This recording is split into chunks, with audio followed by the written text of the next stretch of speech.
Hello, I'm Scott Pacino. And I'm Jamie Davis. This is the recap. It's been a busy week for regulators and general nose poker-inners across Europe. The European Commission fined Google 4.2 billion euros for supposedly abusing its position as a search engine monopolist. Success. It's got enemies, right? Lots of enemies.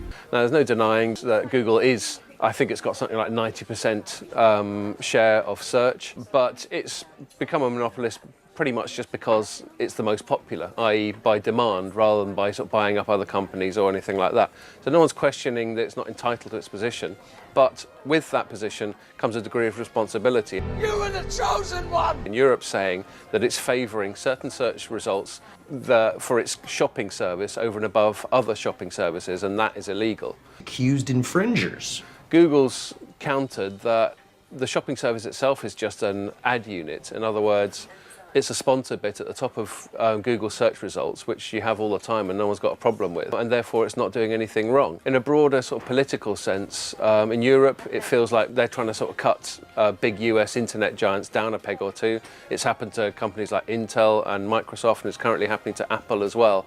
And there's a general feeling of a degree of antagonism towards big US tech giants. You pay or go. But on the other side of the pond in the US, they are feeling a little bit victimised. So this could turn into a political as much as a business thing. Now, in the UK, Ofcom's had a relatively busy week.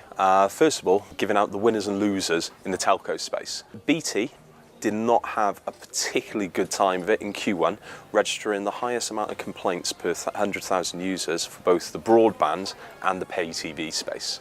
I'd like to make a complaint. Now, in the actual mobile area, Vodafone was the worst ranked. I think registering 17 complaints per 100,000 users, which was actually 3 times the industry average. Why are you the way that you are? Funnily enough, Tesco Mobile was the best performing in the UK, and Sky was the best for both broadband and the pay TV units.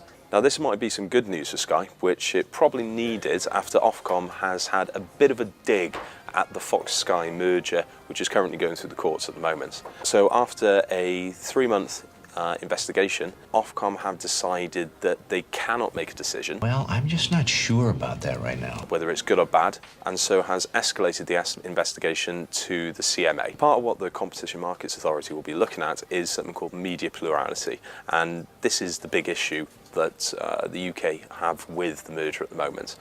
I mean, essentially, how much influence can the Murdoch family have over the news scene in the UK on the whole? This investigation is going to go on for another 2 or 3 months, and after that, you're probably going to get a lot of suing and counter-suing. I'm gonna sue you! You can't sue me! I'm already being sued! Depending on where the sort of the decision takes the acquisition itself. So don't really expect to see any end to this saga in the near future.